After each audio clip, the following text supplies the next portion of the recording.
యెహోవా దృష్టియందు కృప పొందినవాడాయెను. మనుషుల దృష్టిలో పడాలని తాపత్రయపడకు, దేవుని దృష్టిలో ఉంటే చాలు. ఆయనే నిన్ను లోకానికి పరిచయం చేస్తాడు. నా ప్రియనేస్తమా, నీవు దేవుని కృపకోసం కనిపెడుతున్నావా? చాలామంది మనుషుల దయకోసం, అధికారుల కృపకోసం ఎదురుచూస్తుంటారు. కాని అవన్నీ తాత్కాలికం.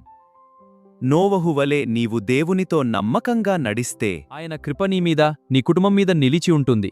ఆ కృప నిన్ను ఆపద నుండి తప్పించడమే కాకుండా అందరి సమక్షంలో నిన్ను ఒక ఆశీర్వాదకరమైన సాక్షిగా నిలబెడుతుంది. నీ దృష్టిలో కృప పొందునట్లు నా ప్రవర్తనను సరిచేయండి. నా కష్టకాలంలో నీ కృప నాకు తోడై ఉండి నన్ను బలపరచండి. నీ కృపతో నా జీవితంలో ఒక నూతన కార్యాన్ని ప్రారంభించమని అడుగుచున్నాను.